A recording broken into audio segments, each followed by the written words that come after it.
telecast of any kind on the CW in 3 years, which is a huge deal. Great news for fans of the DC Universe. Speaking of the DC Universe, of course, this man is here, ladies and gentlemen, the Chief Creative Officer of DC Entertainment, Mr. Jeff Johns.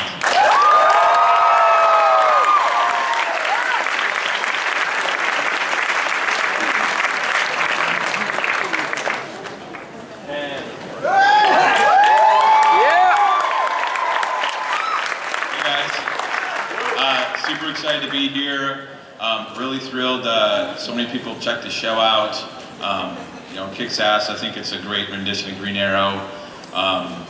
Excited for you guys to talk to everybody here. So I'm going to bring up the executive producer, writer, Mark Guggenheim.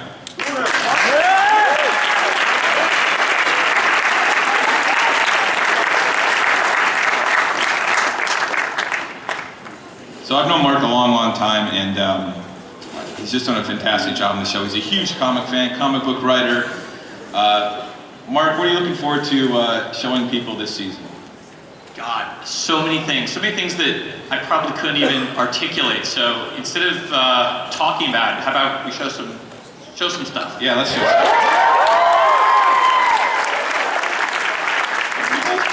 Let's play a look at this coming season on Arrow.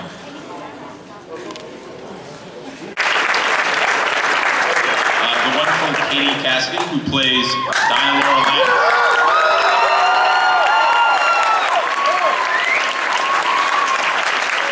And Oliver Queen himself, Stephen Amell.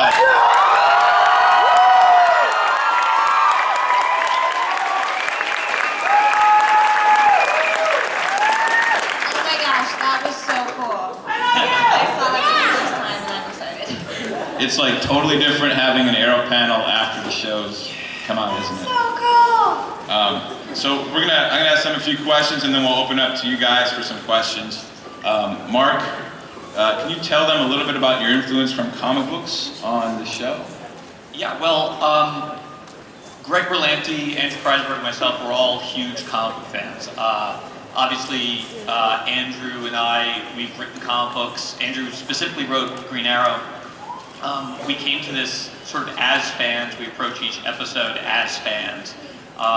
You know, I've talked a lot about this, that the Mike Grell, Longbow Hunters, and the Diggle Jock Year One series were two huge influences on us in our take. Because they're both, you know, indicative of sort of the very grounded, realistic, you know, dare I say, Nolan-esque approach that we're trying to take to the book. Not the book, see?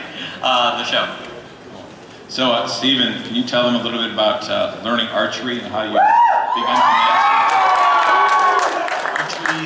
As enthusiastic as comic book fans are, archery fans are just as enthusiastic. And my archery coach, Patricia Gonsalves, showed me a 45-minute video before she even let me pick up a bow, which I'd never done before. And it was all the ways that archery had been done poorly in film and television. You will not do any of these things. The archery world, they have a term. It's called Legolosing, and they didn't want me to Legolos. Cool. I like archery though. Archery's really fun. Yeah, you look like you're really good at it now. I am good. Willa, why do they call you Speedy? What do you think? Oh, God. Because I'm ready to kick some. I mean, I am ready to pick up a bow and arrow whenever you guys are ready to write it in for me. Whoa! Challenge. Yeah, I'm ready, guys. Katie, how does it feel to play Dinah Laurel Lance? What do you like about the character, and where do you see her future going? Well, it's awesome. She, you know, she's very strong, very smart, and obviously forgiving. Or maybe not. Where do I see her going? Mark? Do you have an answer to that question? I would say, I think episode 3 gives a pretty good indication about what you're capable of and where you ultimately might be headed. Yes, I agree. I definitely think I would watch you get episode 3.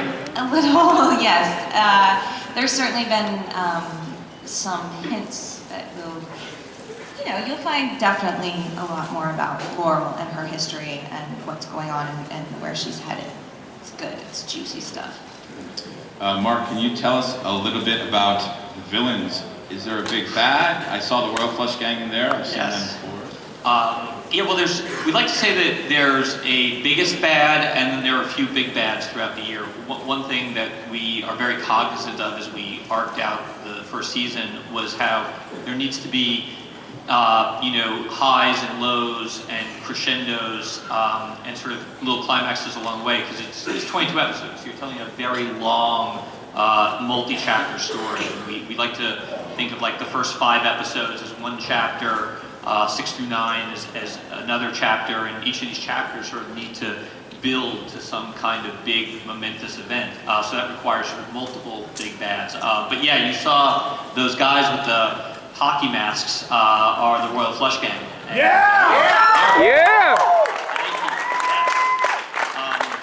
see them in episode 6. Royal Flush, were they? And yeah, there's some How awesome did Deathstroke Deathstroke look?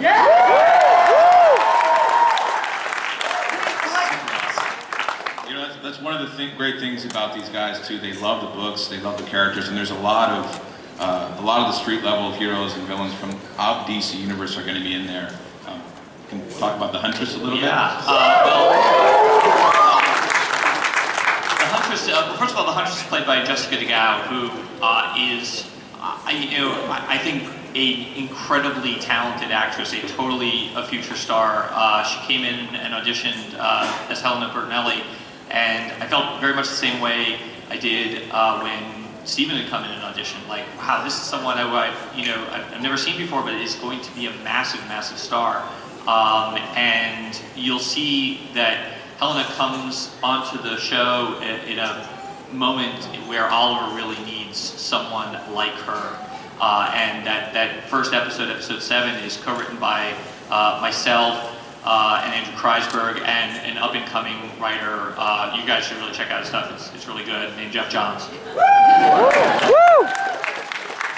Okay, I think Katie would look good in fishnets. Let's be honest.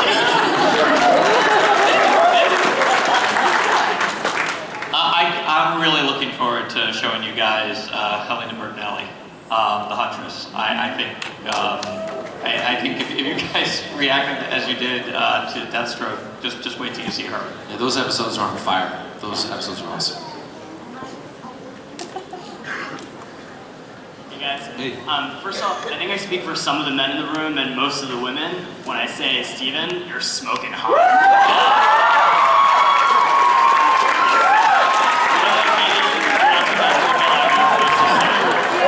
You know those are my abs on the poster, right? I mean, come on. Where do you think he got them from? That's not a question. I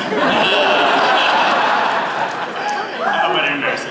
So the question's actually for Mark. So, You want to talk about my abs? speaking of abs, can we see your abs, Steven? Again, Katie does all of my body work. Katie's hot! Like I was saying, Mark, I guess I wanted to understand, are you going to be, knowing what the DC universe is and knowing that this is a TV show, and you kind of have an open palette, are you going to be going beyond the DC universe, not really sticking to it, in the tried and true way? And if so, what are some of your plans for that? You mean like, is Spider-Man going to show up? No. Yeah, it's a great question, actually. And it's something that we've been talking about a lot lately. Let me answer it this way. First of all, we would love to create some new characters and put some new players on the board. Create some new toys for the toy chest, if you will. So that's certainly, in the offing. The thing that we do in the writer's room is we always start off with a very simple question, which is, what's Oliver going through this week? And what's his emotional journey? And once we've answered that question for ourselves, then we start to figure out, well, what's the crime story, what's the procedural element, what's the supervillain of the week, if you will, that can relate to that thematically. Like, I think the Royal Flush Gang in episode 6 is a great example to that. You wouldn't necessarily think that, playing card character bank robbers would relate to what Oliver's going through and discovering that week, but it actually truly does. And that's a long way of saying that we come up with, the story and the character developments first, and then we back ourselves into a character. In some cases, it's a character that we draw from the DC universe because it's such a big and deep pool. But other times we say, we've got to create our own character and, create a new, toy for the toy box. Both are fun. Great, thanks guys. No, thank you. I'm not sure whose decision this was, so I'm not really sure who to ask. I'm assuming Mark. Why did you change the name from Star City to Starling City? Because it sounds like crap. Well, as long as you have do you have a strong opinion about it? Actually, yes, I do, because I feel that Star City is like Metropolis. It's like Gotham City. It's the home base. It's what everyone associates with him. I think that's like if in the Man of Steel they called Metropolis Metro City Center. You're really not going to like the movie. I get that you're doing something different. I just can't see why something like that was changed. That's like to me changing Oliver Queen's name to Oliver King. They still know who it is, but it's different. It's wrong. Well, you're being really blunt, so I'll give you an honest answer, okay? Be blunt, Mark. Be blunt. No, give me some blunt. Really as honest as I want to be. Here's the thing. Metropolis, it sounds like, a regular city. Gotham sounds like a regular city. Maybe because they were named after real cities. Star City, it kind of has a less grounded feel, at least to our ear, than Metropolis or Gotham, or certainly less grounded than we were going for with the show. So we, made this, sort of creative decision to, make it, Starling City. And at the same time, we always wanted to, tip our hat to the comic book origin Star City. So like, for example, if you look at the very first page and the very first panel of that Arrow preview comic that we had come out with back at Comic-Con, San Diego Comic-Con, you'll see there's a billboard that says Starling City is a star city. We thought it might be a nice tip of the hat to have Starling sort of name, like if New York City is the Big Apple, Star City is the nickname, which again just felt more in keeping with the sort of Nolan-esque grounded version that we were going for. If it's not your cup of tea, I hope you'll still watch the show. Yeah, I'm still gonna watch the show. Thank you. Okay, that's all that matters. Steven, which martial arts training did you use for the show? Looked like you used some free running. Yeah, there was parkour. There was archery. Parkour. People on set always see all that. I didn't know it was real. Pardon me? I didn't know parkour was real. Oh, parkour. I mean, like a real sport or something. I just thought it was a YouTube Parkour is thing. awesome. I thought it was like planking, just people just go do it. You mean you didn't see Steven's home video of him jumping off buildings? Oh no, I've seen it now. Now I realize it's real, but before, Katie, you were awesome as Ruby on Supernatural. Thank you.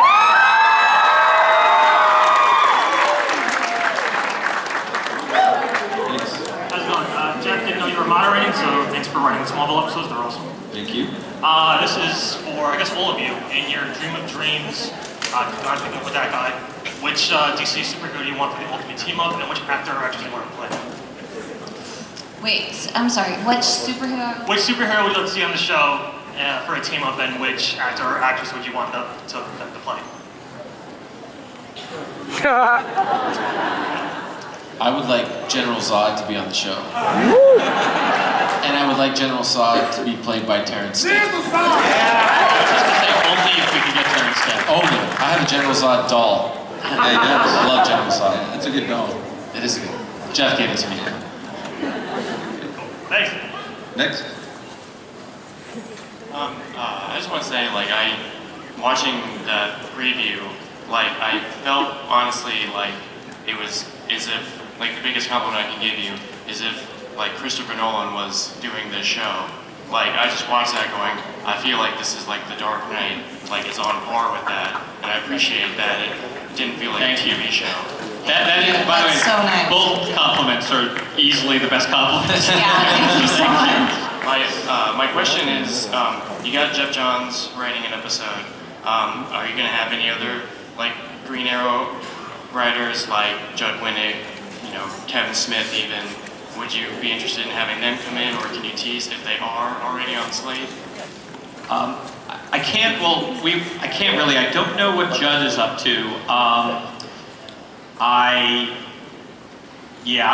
gonna take the fifth on that one. We have a really talented, writing staff, and quite frankly, I'm dying to get Jeff back. It goes. I'll be back soon. It goes the other way though. So you're working on some comic stuff too. I think you guys have to show it. It's a good segue. So Mark and Andrew, obviously, Andrew Kreisberg, who runs the show with Mark, they are comic book writers as well. You want to talk about your book? Yeah. So as you guys know, we're doing a Arrow digital comic book that will, like the Smallville season 11 comic that premieres on Comixology each week, will eventually get collected into print.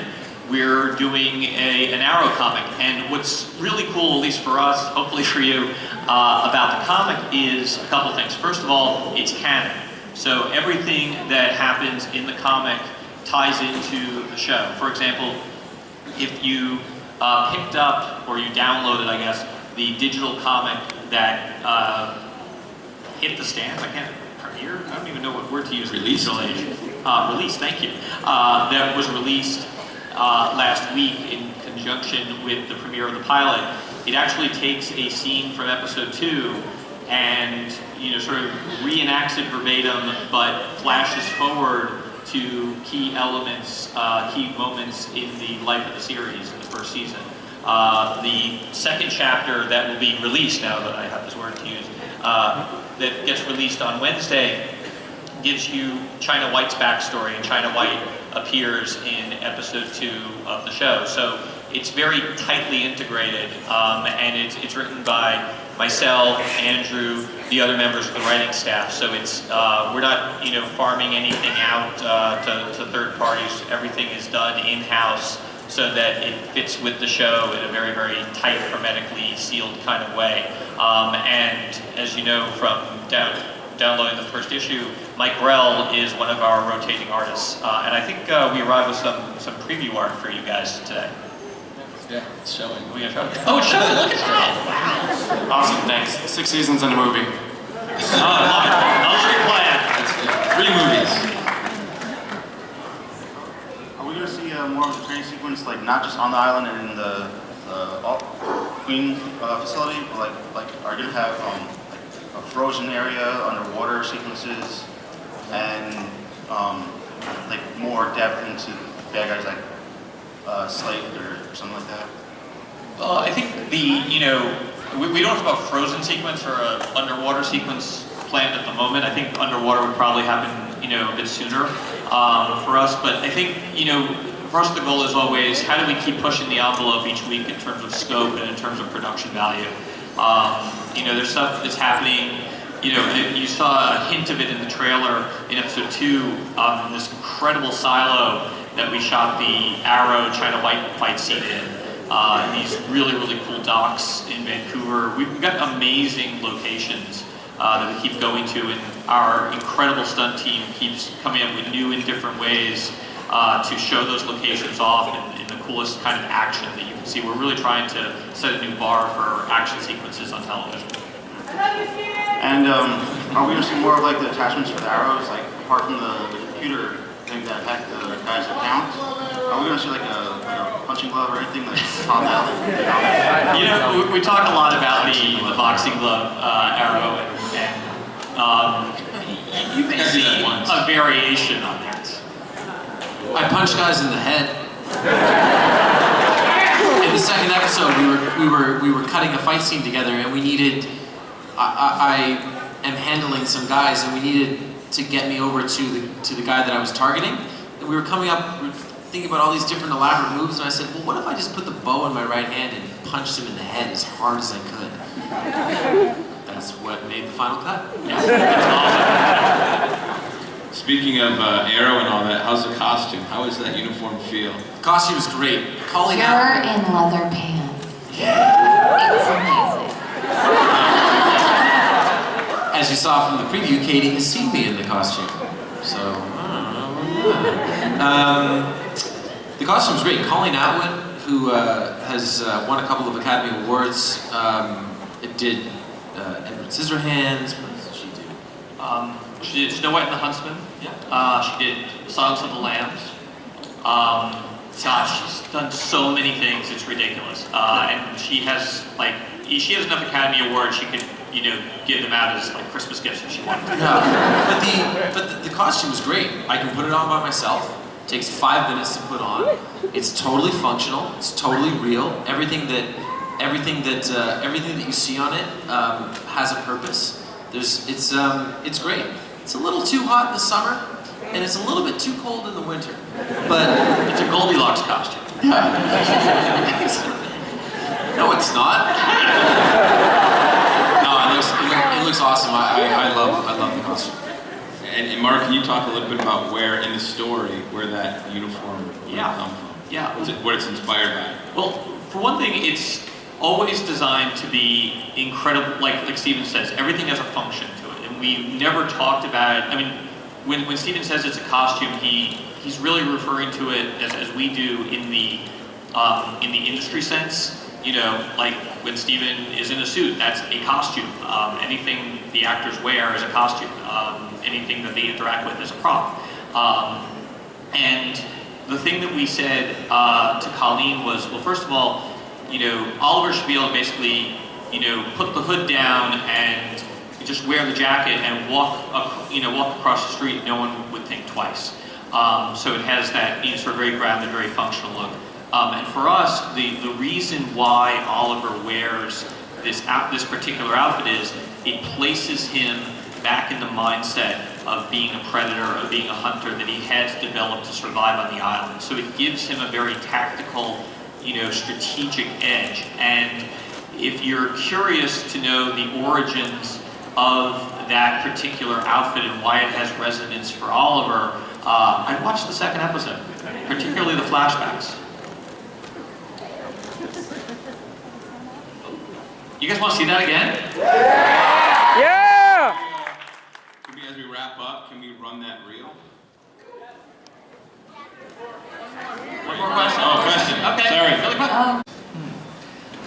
Well, I have to say it was a really painless process. Greg Berlanti and I sat down and, Greg had a very clear vision in terms of tone, and he had a lot of specific ideas that I was able to, play off of, and we've just been working together for so long that it was pretty easy, to come up with, hey, what about this moment? What about that moment? And I think for us, we always sort of thought of it as part Count of Monte Cristo and part redemption story. It's as much about redemption as it is revenge, because Oliver's a guy who obviously learns this terrible truth about his father and thus his family in the first episode, and is out to redeem his family and his own past as much as get revenge on the people that are to blame for the situation. Thank you. Thank you. Thanks. How are you guys doing? The pilot was awesome, but I had a question, and that is, he pretty much kills everybody, except the really bad guy, the big bad. So basically, it's kind of the Kevin Smith subcontractor Death Star question. At what point he kills somebody for finding out his identity in the earlier scene with Merlin? At what point does he move from hero to villain? I mean, are you going to address the whole? You mentioned the longbow hunters, and in longbow hunters, we know Oliver Queen's motivation is, well, I was on an island and I had to kill. So you really shouldn't kill unless your back is to the wall and it is life or death. So I was wondering if that's going to be a theme throughout the season. Absolutely. I would say just about every episode. 100%. There's a line in an upcoming episode where I say to someone, killing is not my opening move. It happens when killing is not an objective, it's a necessity, and that's part of what makes the story real. That is hopefully what helps you buy into it, is that these guys saw him as Oliver Queen, saw him fight. What is he gonna do? Make them sign a non-disclosure agreement? Like, he's gotta snap the guy's neck. The guy whose neck that I snapped in the pilot, by the way, is our fight choreographer, James Manford. And yeah. He's amazing. He's amazing. I think he's great. He's a comic fan too. Big comic. Big comic fan. It's nice to have those working on the show. Okay. Hey, how you doing? My name is Carlos, and I got a question for Steve Amell. What did you find most intriguing about playing the role of this character? That there were so many different characters. Saw 4 distinct characters in the pilot, and it's really fun going forward that almost everything that I say in the series could have a double meaning. Right. And there are lots of opportunities along the way to give a little wink to the audience and give a little wink to the DC universe. There's a wonderful scene between Katie and I in episode 5, and that was the scene that Andrew had been waiting to write the line. Yes. And when we have those moments where we can give a wink to the audience, I love doing that. It's fantastic. So just playing all the different characters, and then specifically as we move through the series, playing Oliver on the island and the deconstruction of that character is very fun as an actor. Nice. Well, God bless you all. Team Arrow, everybody.